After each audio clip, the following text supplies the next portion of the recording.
conversation is going round. People talking about the colors come to town. Fresh as a summer breeze, she'll take you by surprise.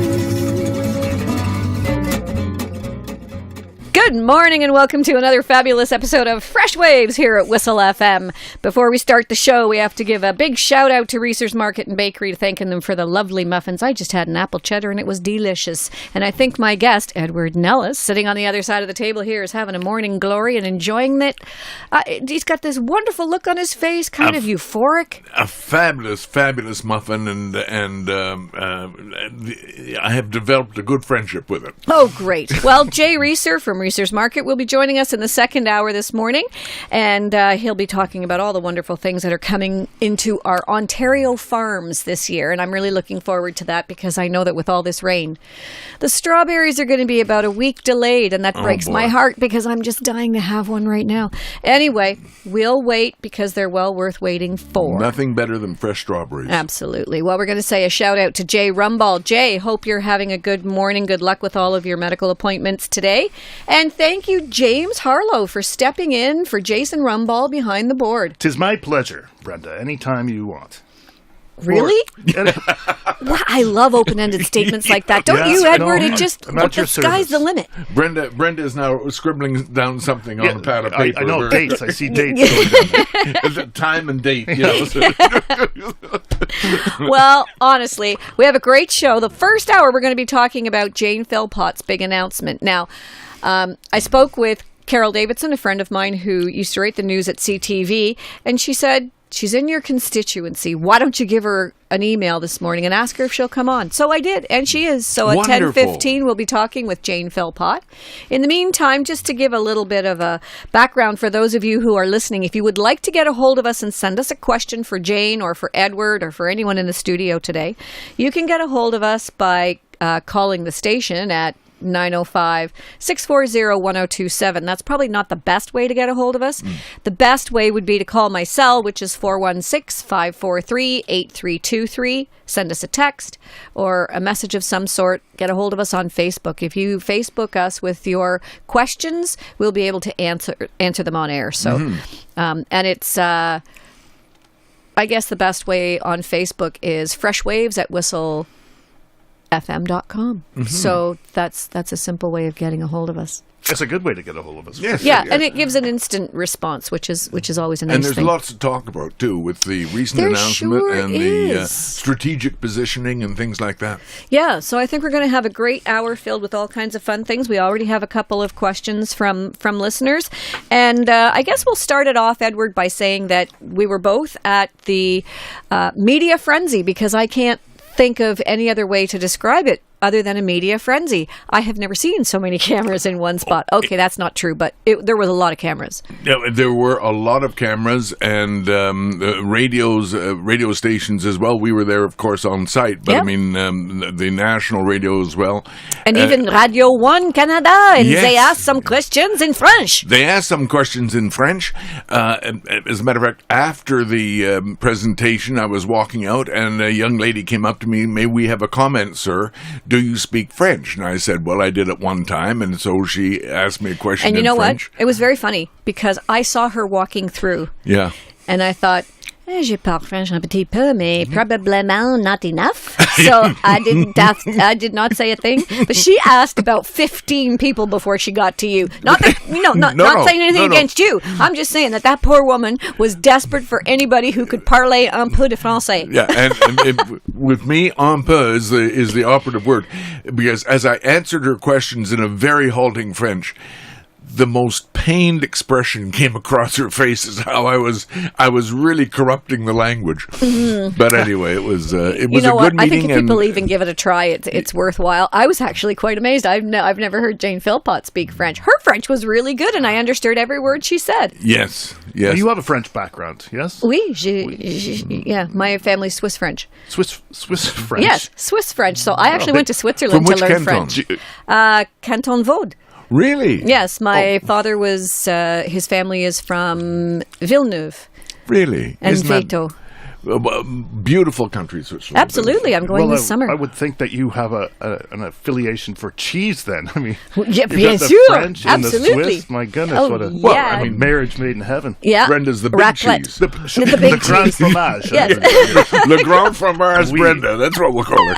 I actually have a cousin who is a cheesemaker, and that's what he does for a living, and he makes fine cheeses. Oh, boy. I'm a little jealous. He's a wonderful guy. I have another cousin who is a parfumeur, and he lives in France, in Provence, and he makes perfumes for the largest perfume houses in the world. No kidding. Yeah, so I've Isn't got that amazing? kind of a lot of cool people in my family. It's I'll kinda tell neat. you. Yeah, good places to stay when you're on vacation. Yeah.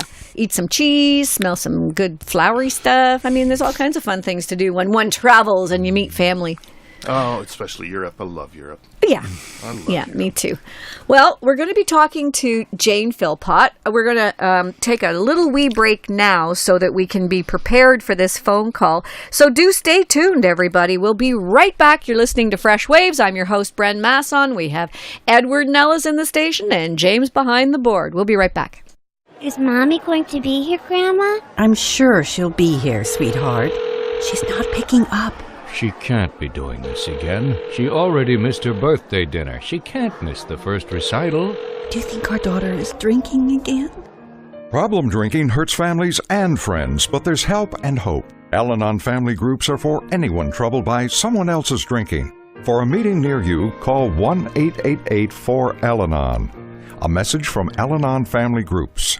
We're taking strides to make a difference, to show we care. Strides for change. In communities across this country, MAD Canada hosts Strides for Change, an annual 5K walkathon and wheelchair event. Help raise awareness to stop impaired driving and raise funds to support the victims of this violent crime. So join the fun. Together, we can make a change. We're taking strides to make a difference. Strides for change. Visit stridesforchange.ca.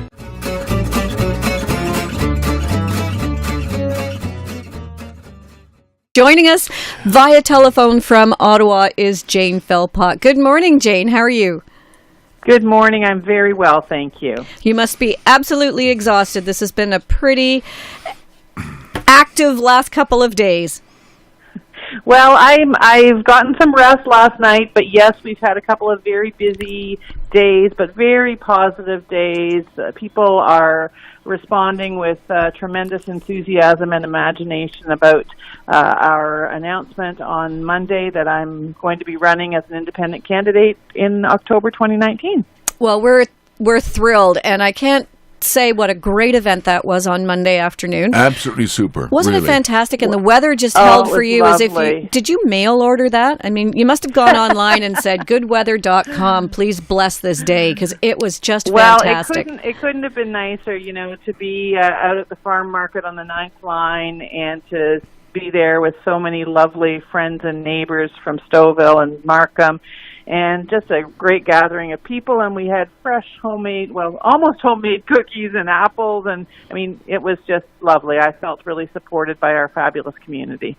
And I think the community actually felt very supported by you, which is an odd thing in politics these days, I find. I said to my kids, one of the things I really hope to do in the future is walk out of a polling station and get into the parking lot and go, yes, I'm so happy with that vote. It hasn't happened in years. Yes. This may be the first election since I was in my 20s that this is going to happen. Well, I hope there will be many people that think that. I think the decision to run as an independent really, in a sense, for me, feels like it's a vote for the community, because the idea is that the only people that politicians really should be answerable to are their constituents. And at the end of the day, I wasn't ready to jump into another party that was going to be the decider of all of the things that I think or do or vote. And I want to be accountable to the people of Markham Stouffville, to hear their ideas and to push hard on the things that are important to them. So I think it's going to be a very community-driven campaign. We have a few creative ideas that I've already been thinking about, but I know that the people of Markham Stouffville will come with even more great ideas. Okay, I have had a question from a listener while we've been on the line. Can I run it by you?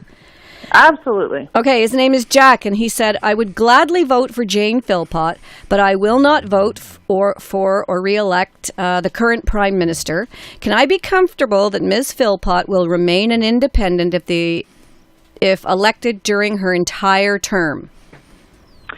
So I think that's a fantastic question, and I take extremely seriously the voice of the people. And at the moment, the only real way that people can express their desire is through at the voting station. Apart from, of course, conversations that we can have. So if I am elected as an independent member of Parliament, I will be an independent member of Parliament. That's not to say that I won't sometimes cooperate and support and help out and collaborate on good ideas with people that are part of other parties. In fact, I think have been very open about that. That if people have great ideas, I'll work alongside them.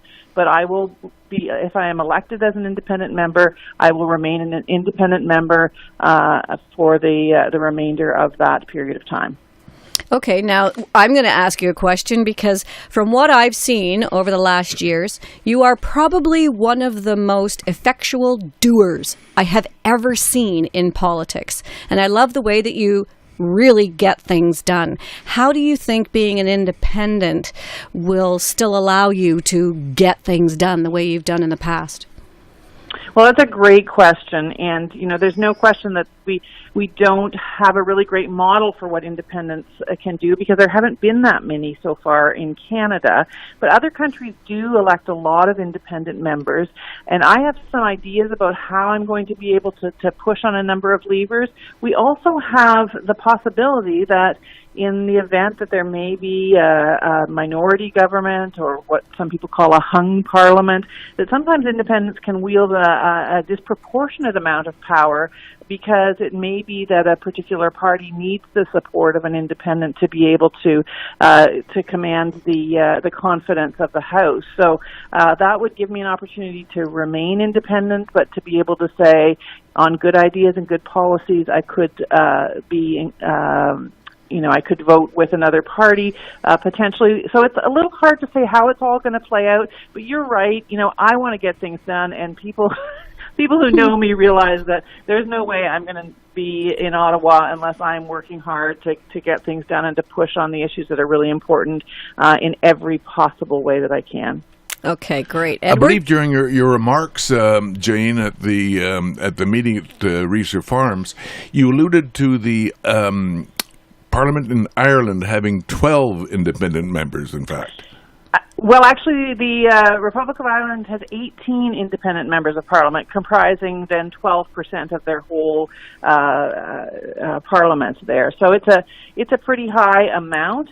And there are other countries that have a large number of independents, including the recent election in Australia, and we are seeing independents elected two independents elected in Newfoundland last week. So it's an idea that there is this sense of many people being tired of the hyper partisanship, and I think people like the idea that the independent representatives are very clear that their accountability is to the people who send them. And to that extent, given such a high-profile candidate coming to the election as an independent candidate, do you think your actions will inspire others across the country to follow in the same vein? Well, it will be very interesting to see. In fact, I've actually had outreach from several people over the last 2 days already, saying, I'm thinking maybe I could do that, and would you give me some advice? So it could be very interesting.